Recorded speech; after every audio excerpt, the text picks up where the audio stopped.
बिस्मिल्लाहिर्रहमानिर्रहीम। अस्सलाम वालेकुम। हमने पिछले 2 लेक्चर्स में आपको कंज्यूमर का इक्विलिब्रियम जो है वो पढ़ाया था और उसमें कार्डिनल अप्रोच आपको करवाई गई थी, जिसमें हमने law of diminishing marginal utility और law of equi marginal utility पढ़े थे। तो हमने देखा था कि किस तरह से ये 2 लॉज जो हैं वो कंज्यूमर को इक्विलिब्रियम अटेन करने में हेल्पफुल साबित हो सकते हैं। सो हम स्टार्ट करते हैं बजट कंस्ट्रेंट से। सबसे पहले हम आपको ये बताएंगे कि बजट कंस्ट्रेंट क्या होती है। देखिए, हर कंज्यूमर जो है वो मैक्सिमम लेवल ऑफ सेटिस्फेक्शन हासिल करना चाहता है, लेकिन उसके ज़हन में अपना बजट जो है वो बहुत अहम होता है। वो कितने उसके पास से आप सादा लफ्ज़ों में कह लें कि कितने उसके पास पैसे हैं। फ़र्ज़ करें वो 2, 4, 6 चीज़ें मार्केट में ख़रीदने जा रहा है, तो उसके ज़हन में सबसे इम्पॉर्टेंट चीज़ जो होगी कि how much money he has in his wallet. So this is very important. तो उसको हम देखेंगे कि किस तरह से हम एक्सप्लेन करते हैं। So budget constraint limits an individual's ability to consume in light of prices that must pay for various goods and services। ठीक है, मुख्तलिफ चीज़ों पर आपके जो पैसे लगेंगे वो आपके इनकम के बराबर होने चाहिए, आपके बजट के बराबर होने चाहिए। ठीक है, मसलन आपने अगर 2 चीज़ें ख़रीदनी है तो आप ये देखेंगे कि एक चीज़ की कीमत ज़रब उसकी क्वांटिटी प्लस दूसरी चीज़ की कीमत मल्टीप्लाई उसकी क्वांटिटी इक्वल होनी चाहिए आपके बजट के। ठीक है, तो इसको हम बोलते हैं budget constraint. Her consumer maximum level of satisfaction हासिल करना चाहता है। हर कंज्यूमर डिफरेंट कमोडिटीज़ खरीदना चाहता है ताकि उसकी सेटिस्फेक्शन ज़्यादा से ज़्यादा हो, लेकिन ये जो ख़रीदारी है वो मशरूत होती है आपके बजट के साथ। सो ये आप देखिए कि the budget constraint indicates all combination of 2 commodities for which total money spent equals to total income। ठीक है, ये वही बात जो मैंने आपको बताई थी कि total money spent on different goods equal होनी चाहिए किसके, इनकम के। ठीक है, तो इसको हम जो है ना बजट कंस्ट्रेंट बोलते हैं। ठीक है,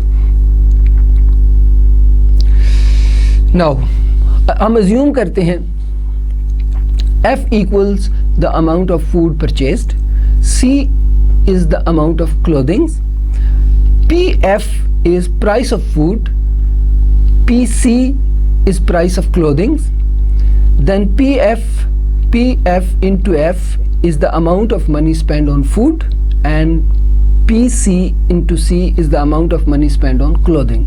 So ये बहुत सादा सी एक तरीका है आपको समझाने के लिए कि फूड एक आइटम है और दूसरा आइटम है क्लोथिंग्स। आप जितनी फूड लेंगे आप उसको मल्टीप्लाई करेंगे फूड की प्राइस के साथ और ऐड कर देंगे किससे, जितनी क्लोथिंग ली है उसको मल्टीप्लाई कर देंगे उनकी प्राइस के साथ। ठीक है, तो ये आपके बजट के बराबर आने चाहिए, जितने आपके पास पैसे हैं उसके बराबर आने चाहिए।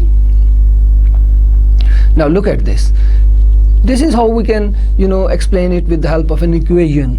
PF multiplied by F plus PC multiplied by C should equal to I। So this is the budget constraint. Mathematically we can write in this way.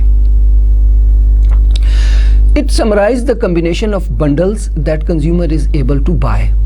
Okay, so again budget line or budget constraint shows combination of 2 goods or more than 2 goods. Let's assume 2 goods, right? Budget constraint or budget line shows combination of 2 goods, say X and Y, which consumer can purchase, right? और limitation उसकी क्या है कि उसने अपनी income के अंदर रहकर उसको इस्तेमाल करना है। ठीक है जी, सो आपका एक गुड और उसकी कीमत ज़रब देकर जमा दूसरी चीज़ और उसकी कीमत को ज़रब देकर जो इक्वल होना चाहिए आपकी इनकम के बराबर। ठीक है, then look at this how we can draw the budget line. Okay, assume कर लें कि price of C is equal to $2, price of food equal to $1, and your income is $80. So you have to spend $80 on two goods, right? C and F. Okay, so on y-axis, vertical axis, you can see on your screen that on vertical axis we shows clothing units per week, and on horizontal axis we are showing food units per week. So y-axis पर हम clothing ले रहे हैं और x-axis पर हम food ले रहे हैं, right? और हमने क्या assume किया कि price of clothing क्या है 2 और price of food क्या है 1, $2 and $1, and हमें और income कितनी है, that is 80. Now look at this. अब आप इसको बड़े गौर से देखिएगा कि सारे के सारे पैसे अगर कंज्यूमर यानी कि $80 अगर सिर्फ क्लोथिंग पर कंज्यूम कर दे तो वो कितने यूनिट ले सकते हैं क्लोथिंग के, दैट आप ज़हन में रखिएगा कि एक यूनिट की कीमत है $2 और $80 है, राइट? सो वो 40 यूनिट्स ले सकता है किसके, क्लोथिंग के, ठीक है?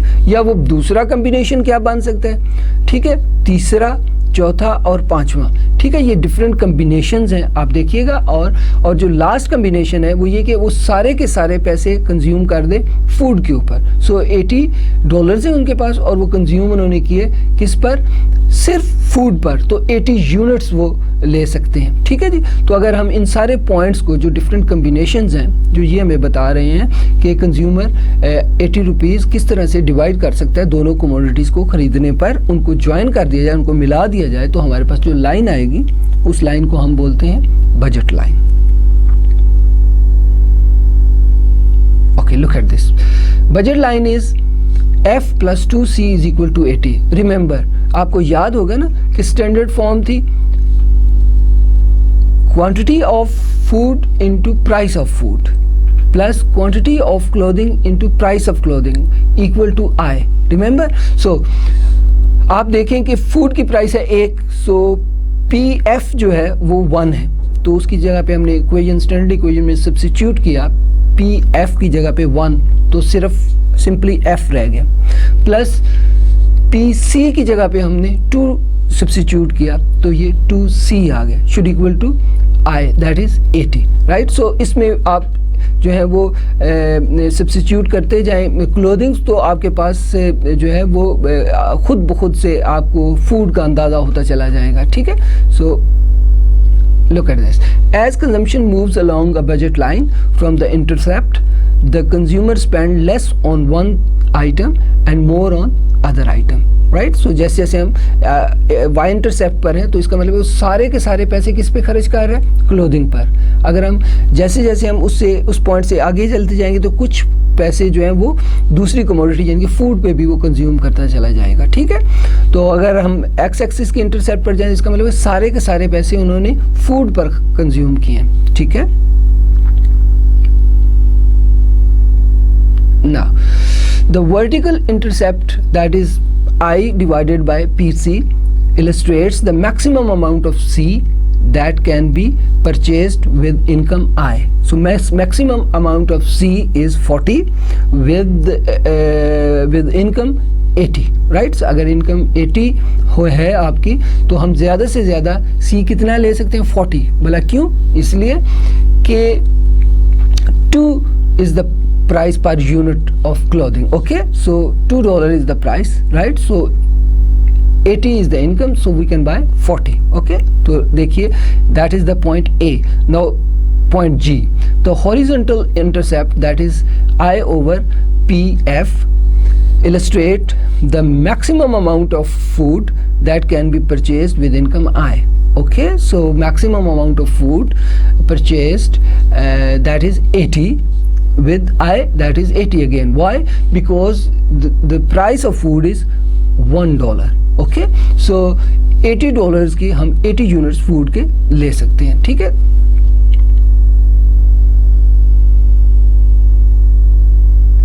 The slope of line measures the relative cost of food and clothing. ये जो स्लोप है बजट लाइन की या बजट कंस्ट्रेंट की, ये हमें रिलेटिव प्राइस बताता है, ठीक है, किसकी, क्लोथिंग और फूड की। The slope is the negative of the ratio of the price of two goods, right. ये नेगेटिव, इसकी स्लोप नेगेटिव है, बोला क्यों, इसलिए कि एक चीज़ की जब कंजम्पशन कम करेगा तो दूसरी की ज़्यादा होती चली जाएगी, या अगर दूसरी चीज़ की कम करेगा तो पहली चीज़ की ज़्यादा, ये स्लोप नेगेटिव है, right. So change in C divided by change in F. Remember, C means clothing, F food. So change in C divided by change in F is equal to -1/2, right? And that is PF over PC, price of food divided by price of clothing.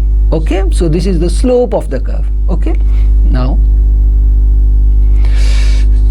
the slope indicates the rate at which the two goods can be substituted without changing the amount of money spent, right? So 80 rupees जो हमने assume किए थे, sorry $80 जो हमने assume किए थे, उसको change किए बगैर हम किस तरह से जो है वो एक चीज़ को छोड़कर दूसरी चीज़ ले सकते हैं, ठीक है। तो सब्स्टिट्यूट किस तरह से कर सकते हैं, ये हमें स्लोप बताती है, ठीक है। सो देखिए उस एग्जांपल में जो हम अभी जो हमारे सामने है उसमें देखें कि 40 अगर सारे पैसे खर्च करें क्लोथिंग पर और 80 अगर सारे पैसे खर्च करें फूड पर, ठीक है जी। अगर हम फूड का देखिए 2 यूनिट छोड़ते हैं तो हम फूड का अगर क्लोथिंग के 2 यूनिट्स हम छोड़ते हैं तो फूड के हम 4 यूनिट्स ले सकते हैं, ठीक है, right. So why, because the price of C divided by price of F is 1/2. Okay, so now effect of a change in income. What will happen if there is change in income? अगर ये income में change आ गई तो फिर क्या effect होगा, ठीक है। रिमेंबर, दोनों गुड्स की प्राइसेस सेम है, सिर्फ आपकी इनकम में चेंज आए तो फिर क्या होगा। Look at this. Agar if your income is 80, you can buy 40 of clothing or you can buy 80 of food. Okay, if we join these both points, right, you will get the budget constraint or budget line, right? So if your income is 80, so this purple color line L1 is your budget line. Now an increase in income shift the budget line outward, parallel ऊपर की तरफ, बाहर की तरफ shift हो गई, ठीक है। अगर आपकी इनकम बढ़ गई है तो ये बाहर की तरफ शिफ्ट हो जाएगी। उसकी वजह क्या है कि चूंकि एक्स वाई या क्लोथिंग और फूड की प्राइसेस चेंज नहीं हुई, आपकी इनकम बढ़ गई तो आप पैरेलल ऊपर की तरफ शिफ्ट हो जाएंगे। और अगर आपकी income decrease in income shift the budget line inward, right, नीचे की तरफ, ओरिजिन की तरफ आप मूव कर जाएंगे, दैट इज L3.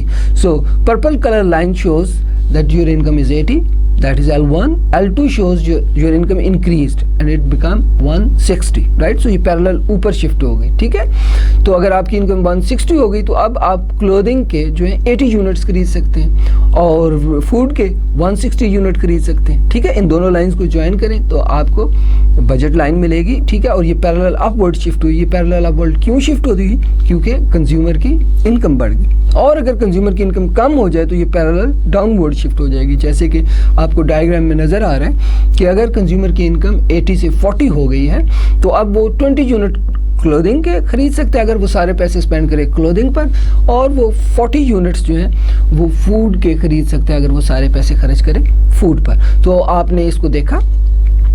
तो एक अहम चीज़ जो आपको इस पूरे डायग्राम से पता चली होगी कि अगर कंज्यूमर की इनकम बढ़ जाए तो पैरेलल अपवर्ड और आउटवर्ड, राइट। और अगर कंज्यूमर की इनकम कम हो जाए तो पैरेलल डाउनवर्ड, ओरिजिन की तरफ आप चले जाते हैं, ठीक है। तो this is the movement of budget line due to change in income. Now will see effect of a change in price, right. So आपने 3 चीजें अज्यूम की, क्लोथिंग की प्राइस, फूड की प्राइस और इनकम। सो हमने देखा कि अगर क्लोथिंग और फूड की प्राइस चेंज ना हो, सिर्फ इनकम चेंज हो, तो फिर क्या होता है, जो आपकी बजट लाइन है वो अपवर्ड और डाउनवर्ड शिफ्ट होती है आपकी इनकम की चेंज के। अब हमने देखना है कि उन दो में से किसी एक चीज़ की कीमत जो है वो कम या ज़्यादा हो, फिर क्या होगा। ठीक है। Now look at this, this is L1, right. So price of food is 1, okay. Now अगर प्राइस ऑफ फूड जो है वो उस आधी हो जाए, कम हो जाए, ठीक है, बिल्कुल हाफ हो गई, 1/2 डिक्रीज बाय हाफ, राइट। सो बिल्कुल हाफ हो गई, तो फिर आपका बजट, आप देखें आपके पास कितने पैसे थे, $80, राइट। सो $1 का एक यूनिट फूड का था, ठीक है। So if you spend all of your money on food, आपके पास कितना आ रहा था फूड, आप कितने यूनिट ले रहे थे, 80। नाउ $1 की बजाय ये 50 सेंट हो जाए अगर प्राइस, तो फिर कितने, फिर आप 160 यूनिट फूड के ले सकते हैं, ठीक है। जबकि आपके जेहन में रहे कि फूड जो क्लोथिंग के यूनिट्स की प्राइस है वो चेंज भी नहीं हुई, ठीक है, और आपकी इनकम भी चेंज नहीं हुई। अब सिर्फ क्या चेंज हो रही है, प्राइस ऑफ फूड, राइट। तो आपने देखा कि अगर फूड की प्राइस कम हो जाए तो उससे a decrease in price of food to let's say $0.5 और 50 cents, right, changes the slope of the budget line and rotate its outward बाहर की तरफ, राइट। So it was like that, so ये बाहर की तरफ मूव हो गई, आपको अपने डायग्राम में नजर आ रही, इट मूव्स आउटवर्ड, ओके। सो अगर कमोडिटी की, अगर एक चीज़ की प्राइस जो है वो कम हो जाए तो ये मूव कर जाता है, ठीक है, किस तरफ, आउटवर्ड मूव करता है, ठीक है, और vice versa, right. Look at this, now अगर an increase in the price of food, okay, now let's say it's $2, right, so changes the slope of budget line and rotates inward, right, क्योंकि अब आपने सारे पैसे अगर food पर जो है वो कंज्यूम किए, तो आप वो $2 का एक यूनिट है, तो 80 रुपीज़ में 40 यूनिट्स आप ले सकते हैं, ठीक है। तो आपका जो बजट लाइन है वो तिरछा अंदर की तरफ मूव हो गया, ओरिजिन की तरफ, रोटेट्स इनवर्ड, ओके। सो जो पॉइंट हमने, जो नुक्ता हमने इस डिस्कशन से जो है हमें मालूम हुआ वो ये कि अगर किसी एक चीज़ की कीमत बदल जाए जबकि दूसरी चीज़ की कीमत और इनकम में कोई तब्दीली ना आए, ठीक है जी, तो आपका बजट लाइन जो है या बजट कंस्ट्रेंट जो है वो तिरछी मूवमेंट आती है उसमें, ठीक है, वो इनवर्ड या आउटवर्ड मूव कर जाता है, right. So now look at this, here we go, effect of change in prices. If the two goods decreases in price but the ratio of the two prices is unchanged, right, the slope will not change, okay। so इसमें देखिए असल बात क्या है, बात यह है कि अगर दोनों चीज़ों की कीमतें एक ही रेशियो से जो है वो कम हो जाए तो आपका budget line parallel upward move कर जाएगा। वजह उसकी बड़ी सिंपल है, बेसिकली दोनों चीज़ों की एक ही रेशियो से कीमत कम होने का मतलब यह है कि आपकी पावर ऑफ परचेज बढ़ गई। पावर ऑफ परचेज बढ़ने का मतलब क्या है, सिंपली यही है कि दर हकीकत आपकी रियल इनकम बढ़ गई है, you can buy more of those commodities with the same amount of money you have, right। so आपने देखा कि अगर दोनों commodities की prices जो एक ही रेशियो से कम हो जाए तो ये पैरेलल अपवर्ड शिफ्ट हो जाएगा, राइट। और अगर ये दोनों एक ही रेशियो से दोनों प्राइसेस ज़्यादा हो जाएं तो पैरेलल डाउनवर्ड शिफ्ट हो जाएगा, क्योंकि अब आप उन्हीं पैसों में पहले से कम चीज़ें खरीद सकते हैं, ठीक है ना। आई होप कि आपको ये सारी जो डिस्कशन है उसमें से जो है उसको थोड़ा सा रिवाइज करवाता हूँ, ठीक है। हम पढ़ क्या रहे हैं, हम पढ़ रहे हैं cardinal approach, right, consumer equilibrium को अटेन करने के लिए कार्डिनल अप्रोच। उसमें हमने दो चीज़ें पढ़ी, एक बजट लाइन और एक इंडिफरेंस कर्व। इस लेक्चर में हम बजट लाइन पढ़ रहे हैं। बजट लाइन क्या होती है, ये कम्बिनेशन ऑफ टू गुड्स होते हैं जो consumer can purchase, right, his ability to purchase, okay. Ability to purchase mean he has enough money to purchase that combination. So well, इस और अगर आपकी इनकम बढ़ जाती है तो बजट लाइन आपकी अपवर्ड, और इनकम कम हो जाती है तो बजट लाइन डाउनवर्ड शिफ्ट हो जाती है, ठीक है। और अगर प्राइसेस में चेंजेस आती हैं तो ये जो है वो तिरछी मूवमेंट इसमें आएगी, ठीक है। सो हम इसको थोड़ी सी जो है ना आपको मज़ीद एक्सप्लेन करते हैं और आपके सामने एक डाटा अज्यूम करते हैं, एक स्टैंडर्ड इक्वेशन आपके सामने होगी, ठीक है, तो आप किस तरह से स्टैंडर्ड इक्वेशन बनाते हैं, फिर उससे किस तरह से आप जो है वो डाटा सेट बना सकते हैं, फिर उस किस तरह से बजट लाइन आप ड्रॉ कर सकते हैं। सो ये अब हम आपके सामने जो है वो एक्सप्लेन करेंगे।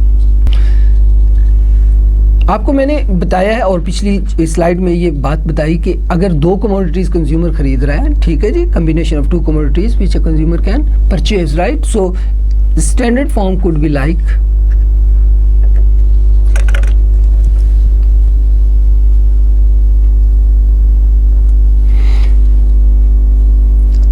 x p of x plus y p of y. Okay. Look, should equal to I. हमने assume किया दो गुड्स x और y, राइट, और कंज्यूमर की इनकम को हमने I से डिनोट किया। तो x multiply by price of x plus y multiply by price of y should equal to I.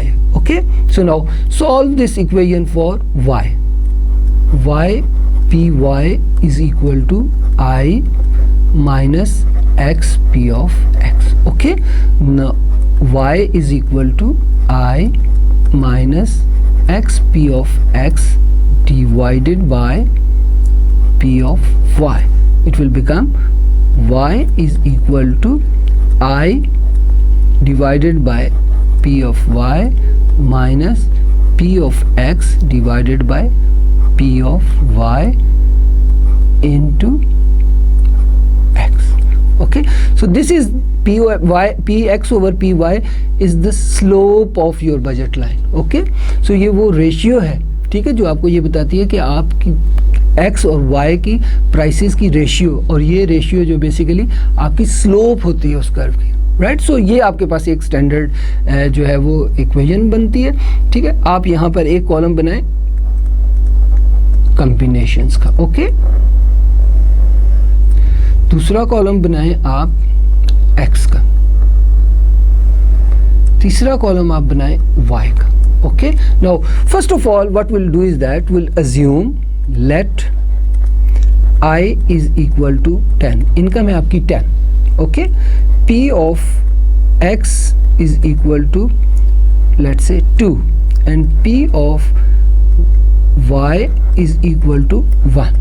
Okay, now substitute these values, you will get, substitute these values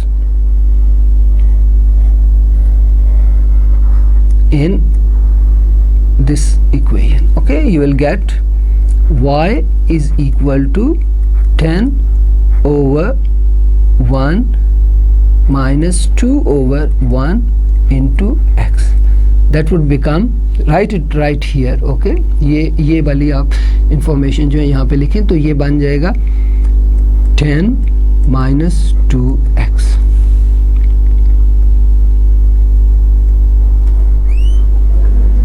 Right. Now पहला combination जो consumer खरीद सकता है उसका नाम हम ए रखते हैं और फ़र्ज़ करें कि वो x0 लेता है, ठीक है। जब x0 तो x को 0 इसमें सब्स्टिट्यूट करें तो y आपका कितना आ जाएगा 10, ओके। देन हमने अज्यूम किया कि बी कम्बिनेशन हमें ये अज्यूम किया कि x कंज्यूमर x की एक क्वांटिटी ले रहा है, तो हम y is equal to 10 minus 2x की जगह पे y is equal to 10 minus 2 into 1 रखेंगे, तो आप कैलकुलेट करें तो आंसर आएगा 8, राइट। इफ़ कंज्यूमर x की 2 यूनिट बाय कर रहा है तो हम इस जगह पर x की जगह पर हम 2 रखेंगे, तो 2 2 4, 10 minus 4 that is 6, okay, and then that is 4 and that is 2 and the last combination अगर हम ये 5 अज्यूम करें तो हमारे पास x कितना आ रहा है 0। अब आप ज़रा गौर से देखिए, ज़रा इन लाइंस को एक्सटेंड कर लें नीचे की तरफ ताकि आपके कॉलम पूरे हो जाए। ओके, कंज्यूमर का जो ए कम्बिनेशन है वो हमें ये बता रहा है कि कंज्यूमर सारे के सारे पैसे किस पे खर्च कर रहा है y पर। अब y की प्राइस है 1, so consumer have 10 rupees, right? तो यूनिट की प्राइस है 1, तो how many units consumer can buy? That is 10। No अगर एक्स का वो 1 यूनिट बाय कर रहे हैं तो 2 रुपीज़ जो है वो स्पेंड कर दिए कंज्यूमर ने एक्स कमोडिटी पर। क्यों बोला? यूनिट 1 ले रहा है, प्राइस है उसकी 2, तो how many money he spend on good x, that is 2। सो पीछे आपने देखा कि 8 जो है वो बचे और वो कंज्यूमर ने 8 यूनिट वाई के लिए, वाई बिकॉज उसकी प्राइस है 1। इस तरह से अगर कंज्यूमर 2 रुपये टू राइट 2 यूनिट्स एक्स के परचेज करता है तो उसकी प्राइस है 2 रुपीज़ पर यूनिट, तो 4 रुपीज़ इसके इधर स्पेंड हो गए। पीछे उसके पास 6 रुपये बचे तो उसने 6 यूनिट इसके ले लिए। ठीक है, अब इन कम्बिनेशन में से कोई भी कम्बिनेशन लेंगे, ठीक है, वो कंज्यूमर की पावर ऑफ परचेज के अंदर होगा। ठीक है, कोई भी आप खुद सिलेक्ट करें और कोई भी, फॉर एग्जांपल ये सिलेक्ट करें। Okay, so 4 and 2। Okay, so consumer ने एक्स 4 लिए, मीन उसने कितने पैसे खर्च कर दिए? 8 रुपीज़, क्योंकि एक्स की प्राइस है 2 रुपये। ठीक है, सो वाई उसने लिए 2 क्योंकि उसकी प्राइस 1 है। सो आप देखें 8 रुपये इस पर और 2 रुपये इस पे खर्च किए तो उसके 10 रुपये पूरे हो गए। ठीक है, सो इनमें से कोई भी कम्बिनेशन, एनी कम्बिनेशन आप अज्यूम करेंगे, ठीक है, तो वो कंज्यूमर की पावर ऑफ परचेज के अंदर हो। ये कम्बिनेशन बता रहा है कि एक्सट्रीम केस मीन सारे के सारे पैसे उसने एक्स पे कंज्यूम कर दिए। दूसरा एक्सट्रीम केस आपको ये कम्बिनेशन बता रहा है, वो ये बता रहा है कि सारे के सारे पैसे उस कहाँ पे खर्च कर दिए कंज्यूमर ने? वाई पर, और एक्स बिल्कुल नहीं लिया, तो 10 यूनिट उसके लिए। ठीक है, सो इसके दरमियान जितने भी ऑप्शन हो सकते थे हमने यहाँ पर डिटरमिन किए। जस्ट स्टैंडर्ड इक्वेशन याद रखें, x into price of x plus y into price of y should equal to I. Okay, then what is the next step? Solve this for y. When you solve this for y, you will get this bit. Okay, that is okay. Then assume the values, right? Income 10, price of x 2, price of y, that is 1. Okay, so substitute it in that equation, this one. Okay, by substituting you'll get this equation. Okay, now write it down here, इधर लिख दें। ठीक है, इस जगह पर, और फिर आपने क्या किया? एक कॉलम कम्बिनेशन का, एक एक्स का और एक वाई का। ठीक है, एक्स में आपने A B C D combination लिख लिए, और पहले कम्बिनेशन में आपने A B C D E combinations लिख लिए, और दूसरे कॉलम एक्स में आपने 0 to 5 तक लिख लिए। ठीक है, जब 0 रखा तो आपके उसके जो है वो कोरस्पॉन्डिंग उसके जो है आप सॉल्व करते जाएंगे इक्वेशन को, आपको कोरस्पॉन्डिंग नंबर मिलता चला जाएगा। ठीक है, तो ये मैक्सिमम पॉसिबल ऑप्शंस हैं। ठीक है जी, जो कंज्यूमर जो है अपने 10 रुपये को इस्तेमाल करके जो है वो, अब अगर आप इसे ड्रॉ करें, ठीक है, राइट, तो यहाँ पर अगर आप x और यहाँ पर अगर आप y लें, ठीक है, सो अगर सारे पैसे x पे खर्च किए तो फ़र्ज़ करें इतना y पे खर्च किए तो इतना y आया, सारे पैसे x पे खर्च किए तो इतना x आया। इन दोनों पॉइंट्स को अगर आपने ज्वाइन कर दिया, ठीक है, ये मैंने सही तरह से ज्वाइन नहीं किया लेकिन आप समझ लें। ठीक है, तो ये इन दोनों को ज्वाइन कर दें तो हमारे पास जो लाइन आएगी उसको हम बोलते हैं budget line. Okay, so this is how हम ये पूरे बजट लाइन का जो आपका कंसेप्ट या बजट कंस्ट्रेंट का कंसेप्ट है उसको हमने एक खुद से एक सादा सी एग्जांपल जो है वो लेकर आपके सामने एग्जीक्यूट किया। होपफुली अब आपको बजट लाइन अच्छे तरीके से समझ आ गई होगी। ठीक है, तो बजट लाइन सिंपली, ठीक है, एक्स और वाई के ऐसे कम्बिनेशंस जो कंज्यूमर खरीद सकता है। ठीक है, अब बाय खरीद सकता है से मुराद है कि उसकी इनकम उतनी है। ठीक है जी, सो उन कम्बिनेशंस को अगर हम maximum possible combinations of 2 goods which consumer can buy, right, उनको प्लॉट कर लें तो हमारे पास बजट लाइन बन जाएगी। ओके, सो इस तरह से हमने बजट लाइन के बारे में आपको, मुझे उम्मीद है कि आपको बजट लाइन अच्छे तरीके से समझ आ गई होगी। लेकिन आपको याद होगा पिछले लेक्चर्स के दौरान जब हम जो कार्डिनल यूटिलिटी को देख रहे थे, कार्डिनल अप्रोच को देख रहे थे, जिसमें हमने ये अज्यूम किया था कि utility can be measured in numbers, right. So उसमें हमने law of diminishing marginal utility, law of equivalent marginal utility देखा था और आपको ये बताया था consumer maximum level of satisfaction वहाँ पर हासिल कर रहा होगा जहाँ पर marginal utility of good 1 divided by price of that good should equal to marginal utility of good 2 divided by price of that good, right. So do you remember? और उसमें आपको याद होगा कि हमने टीना की एग्जांपल ली थी। तो टीना जो है अब 2 चीज़ें ले रही थी, एक वाटर और दूसरा गम, राइट। सो च्युइंग गम और वाटर बॉटल, ये दो कमोडिटीज़ जो है वो टीना ले रही थी, ठीक है। और आपको ये भी याद होगा कि टीना के पास इनकम कितनी थी, $4। ओके, सो टीना के पास जो इनकम थी वो $4 थी। और टीना जो है वो पानी की, हमने अज्यूम किया था कि पानी की प्राइस 1 है और च्युइंगम की जो पर पैक प्राइस है वो 50 सेंट है। Do you remember that? So will use the same example and we'll try to develop a budget line of Tina. Okay, now look at this, Tina's budget line. Now we'll draw the Tina's budget line. Okay, Tina's consumption possibilities, right? The budget line. Tina's budget line describes the limits to consumption choice and it depends on her budget and price of water and gum. So टीना का जो budget line है वो क्या आपको बताता है, उसकी consumption की चॉइसेस बताता है, ठीक है आपको। और ये डिपेंड किस पे कर रहा है, ये डिपेंड कर रहा है 3 चीज़ों पर। उसकी इनकम जो कि $4, दूसरी चीज़ प्राइस ऑफ वाटर जो कि $1 पर यूनिट पर बॉटल, तीसरी चीज़ च्युइंगम में आपको बताया था कि वो 50 सेंट जो है वो पर पैक जो है च्युइंगम की प्राइस है, राइट। तो ये 3 चीज़ें आपने ज़हन में रखनी है। और देखिए, ठीक है, हम this figure 11.1 shows consumption possibility. Okay, now look at this.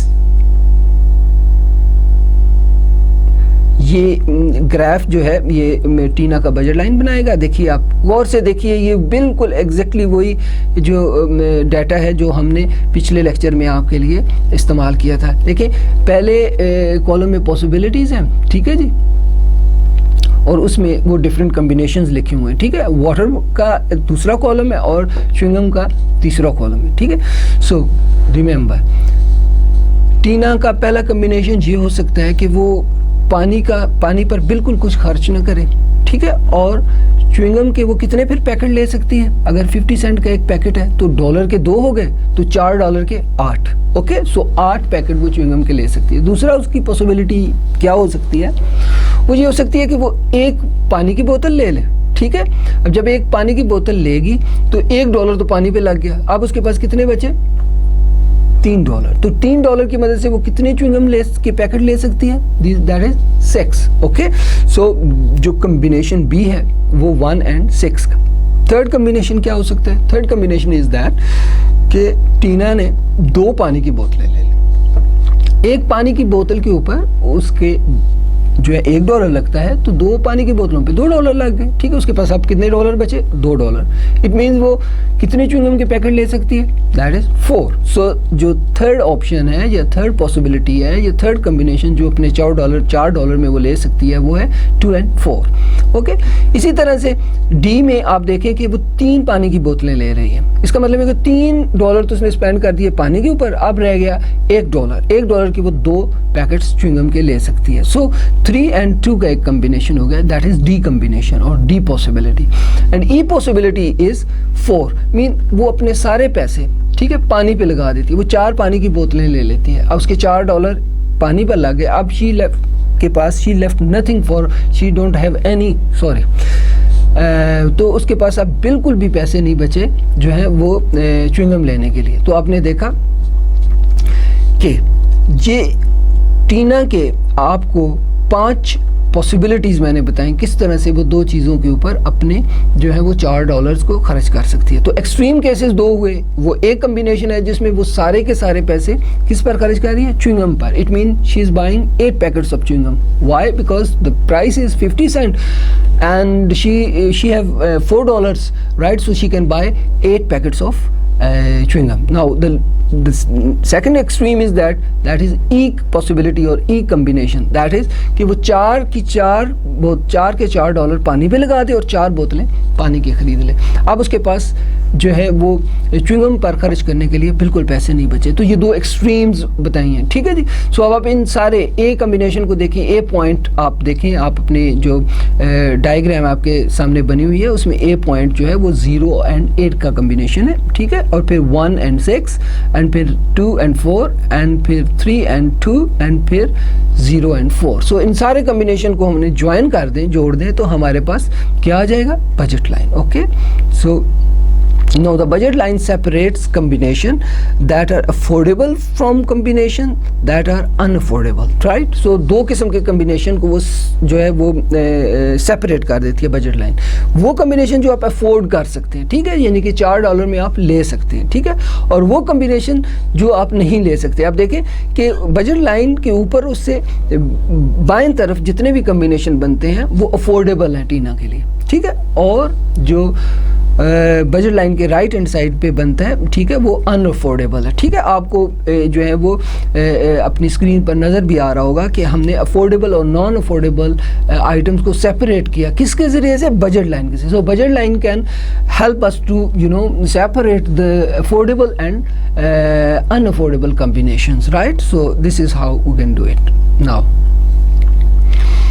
Consumption possibilities के अंदर हम चेंज इन प्राइसेस हमने आपको बताए, ठीक है। अब टीना के हवाले से देखना है, if the price of one good rises when the price of other goods and the budget remains the same, consumption possibility shrinks, right. So remember, one good rises, right, let's water और chewing gum, इन दोनों में से किसी एक चीज़ की कीमत जो है वो बढ़ जाए तो आपकी बजट लाइन क्या करेगी, श्रिंक होगी, ठीक है।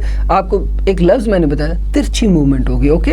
If the price of one good falls when the price of other goods and the budget line remain the same, the consumption possibility curve or the budget line expand। so ये देखिए आप, so this figure shows the effect of a fall in price of water, okay।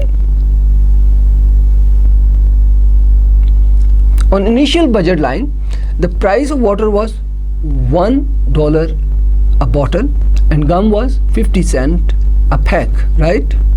ना हुआ क्या, ठीक है। तो फिर बजट लाइन आपकी जो है वो आपके सामने बनी हुई है, ठीक है। When the price of water falls from $1 a bottle to 50 cents a bottle, the budget line rotates outward and become less steeper, okay। so हुआ क्या कि पानी के जो है वो आप जो है वो $1 से 50 सेंट हो गए, तो ये रोटेट हो गए, right. Now this figure shows the effect of rise in the price of water, okay। now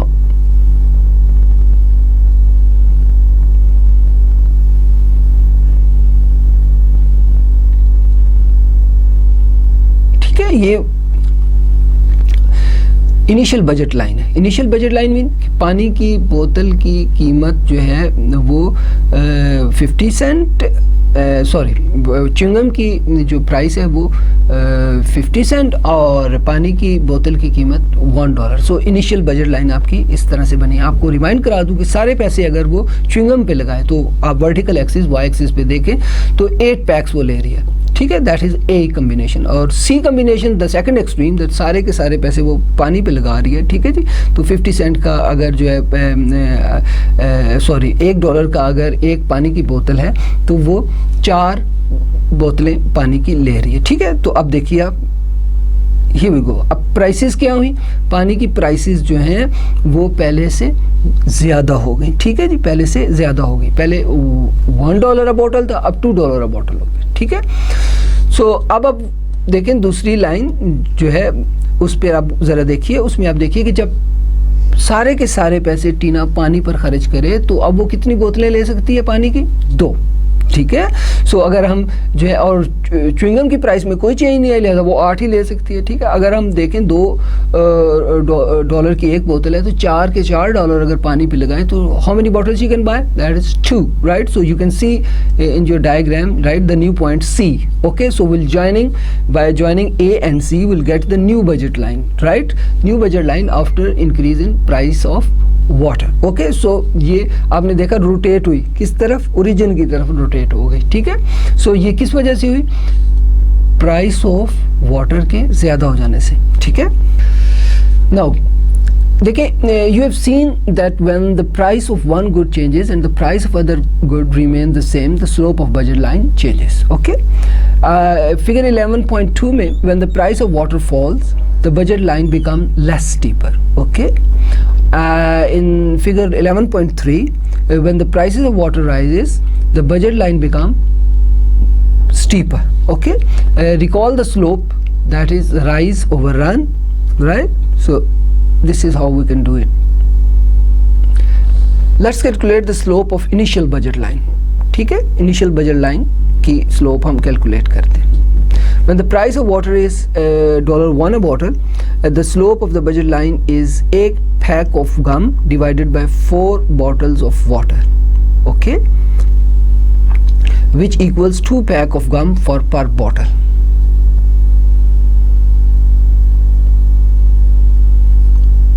Look at this. Next, calculate the slope of the budget line when water costs 50 cents a bottle.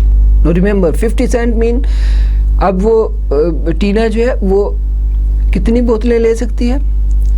$1 थी तो 4, 50 Saint हो गया तो 8 bottles ले सकती है. So if she spend all her money on chewing gum, she can buy 8 packs, and if she spend all her money on water bottles, she can buy 8 bottles, right? So by joining these two extreme cases, we'll get the new budget line, right? So arrow is showing that हम किस तरफ rotate हुआ है, ठीक है? तो अब हम rightward rotate हुआ है हमारा curve, right? So when the prices of water 50 cents a bottle, the slope of the budget line is 8 pack of gum divided by 8 bottles, which equals 1 pack of gum per bottle. So क्या हुआ?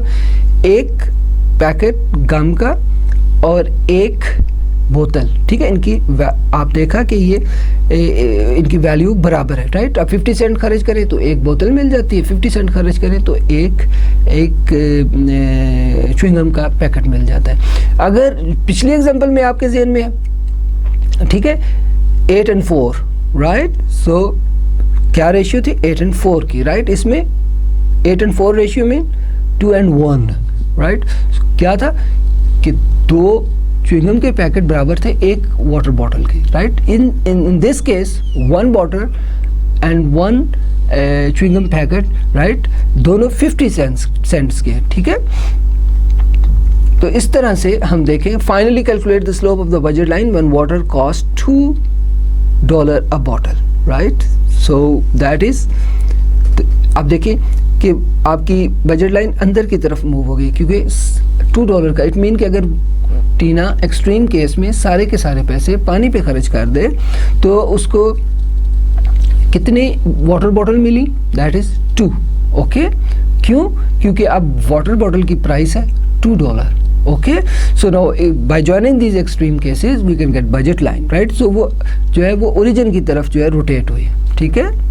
So in this case, when the price of water is $2 a bottle, the slope of budget line is 8 pack of gum divided by 2 bottles of water, which equals to 4 packs of gum per bottle. It means कि 4 packets जो gums के हैं वो एक पानी की बोतल के बराबर उनकी वैल्यू, राइट? सो इस तरह से आपने देखा कि किस तरह से राइज ओवर रन को इस्तेमाल करके हमने वैल्यू का अंदाज़ा लगाया, राइट? सो आप बजट लाइन को अपॉर्चुनिटी कॉस्ट भी जो है वो समझ सकते हैं, ठीक है? Slope of the budget line is an opportunity cost, यानी कि एक चीज़ मज़ीद लेने के लिए कंज्यूमर दूसरे को कितना छोड़ना चाहता है, ठीक है? सो एक चीज़ मज़ीद गेन करने के लिए उसको दूसरी कितनी लूज़ करनी पड़ रही है. The slope tells us how many packets of gum a bottle of water cost, right? So ये दूसरी स्लोप से हमें चीज़ मालूम हो सकती है. Another name of opportunity cost is relative price, right, which is the price of one good in term of another good. A relative price equals the price of one good divided by the price of another good, okay, and equals the slope of budget line. एक चीज़ की कीमत divided by दूसरी चीज़ की कीमत, right? तो ये जो है आपको जो है relative price भी पता चल गई, और relative price जो है वो बेसिकली आपको पता है ना राइज ओवर रन के फार्मूले के तहत तो स्लोप ऑफ बजट लाइन भी होती है. इसमें relative prices जो हैं वो basically relative prices equal to slope of budget line, alright? So a change in budget line A change in budget, when consumer budget increases, consumption possibility expand. आपको ये अच्छी तरह से समझ आ गया होगा. When consumer budget decreases, consumption possibility shrinks, right? बहुत अच्छी तरह से समझ लें कि टीना की जब इनकम बढ़ी, right? अगर $4 से $8 हो गई तो उसका जो बजट लाइन है वो आउटवर्ड पैरेलल शिफ्ट हो गई. कम हुई तो इनवर्ड पैरेलल शिफ्ट हो गया. इसका मतलब हम नतीजा निकाल सकते हैं कि जब भी कंज्यूमर की इनकम बढ़ती है तो बजट लाइन पैरेलल अपवर्ड, कम होती है तो पैरेलल डाउनवर्ड शिफ्ट होता है. ठीक है, look at this. This is the budget line, right? When Tina have $4, right? Look at this. When Tina's budget reduced और वो कम होकर $2 हो गया तो ये आपकी लेफ्ट वर्ड शिफ्ट हो गई, right? Parallel left word. Okay, और अगर the slope of the budget line doesn't change because prices have not change, prices नहीं बदली लिहाजा स्लोप नहीं बदली. Okay, now this is the third case. वो क्या हो सकता है कि टीना की जो है वो इनकम जो है वो 4 से 6 हो गई, $6 हो, तो ये budget line parallel upward shift होगा. पैरेलल इसलिए कि उसकी स्लोप में चेंज नहीं आई. स्लोप में क्यों नहीं चेंज आई? क्योंकि प्राइसेस में चेंज नहीं आई, राइट? सो 3 चीज़ें आपको बताई, रादर 2 चीज़ें, कि अगर इनकम कंज्यूमर की बढ़ जाए तो बजट लाइन पैरेलल अपवर्ड, और अगर इनकम कम हो जाए तो पैरेलल डाउनवर्ड, राइट? सो आप इस तरह से अंदाज़ा लगा लें कि इनकम के बढ़ जाने से अफोर्डेबल एरिया ज़्यादा हो गया. ठीक है, अंडरस्टैंड? सो जैसे जैसे इनकम बढ़ती जाएगी आपका जो पहले अनअफोर्डेबल एरिया था वो आपके अफोर्डेबल एरिया में शामिल होता चला जा रहा है. This was today's lecture. और आज की जो क्लास में हमने आपको बजट लाइन के बारे में बताया. बजट लाइन क्या होती है, उसकी हमें पढ़ने की ज़रूरत क्यों पेश आ रही है? उसकी वजह यह है कि हमने जो कंज्यूमर के इक्विलिब्रियम की ऑर्डिनल अप्रोच है वो पढ़ रहे हैं. ऑर्डिनल अप्रोच में हमें 2 चीज़ें पढ़नी होती हैं.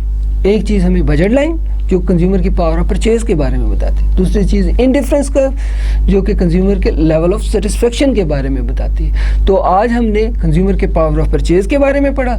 अगले लेक्चर में हम कंज्यूमर की लेवल ऑफ सेटिस्फेक्शन इनकी इंडिफरेंस कर्व के बारे में पढ़ेंगे. अब बजट लाइन क्या होती है? That is very simple. ठीक है, combination of 2 goods which consumer can purchase, right? उसमें आपने चंद चीज़ें आपको नोटेबल. 1, अगर कंज्यूमर की इनकम बढ़ जाए और दोनों चीज़ों की प्राइसेस ना बढ़ें यानी कि सेम रहें, राइट? तो budget line upward parallel shift हो जाती है. और अगर इनकम कम हो गई तो वो डाउनवर्ड पैरेलल शिफ्ट होगी. दूसरी बात, अगर 3 चीज़ें होती हैं ना, price of x, price of y और इनकम. पहली सूरत में हमने इनकम को चेंज किया था, प्राइस ऑफ एक्स और प्राइस ऑफ वाई को चेंज नहीं किया. दूसरी सूरत में हम इनकम को और किसी एक चीज़ की कीमत को चेंज नहीं करते, और तीसरी चीज़ की जो दूसरी चीज़ है उसकी कीमत को चेंज करके देखें. अगर प्राइस में कमी या इजाफा हो जाए तो आपकी बजट लाइन जो है वो तिरछी मूव करती है. अगर कम हो जाए तो वो तिरछी बाहर की तरफ मूव करेगी. अगर ज़्यादा हो जाए तो तिरछी अंदर की तरफ मूव करेगी. सो बजट लाइन के ऊपर और नीचे वाला हिस्सा आपका अफोर्डेबल होता है और बजट लाइन के बाहर वाला हिस्सा अनअफोर्डेबल एरिया कहलाता है. ठीक है, और बजट लाइन एक कंज्यूमर के पावर ऑफ परचेज को बताती है. So any point which lies on budget line is basically that is the combination which is affordable for consumer. So any point जो इंडिफरेंस बजट लाइन के ऊपर होता है वो कंज्यूमर खरीद सकता है. ठीक है, सो इंशाल्लाह अगली क्लास में हम जो है वो इंडिफरेंस कर्व के बारे में पढ़ेंगे. और तब तक के लिए खुदा हाफिज़.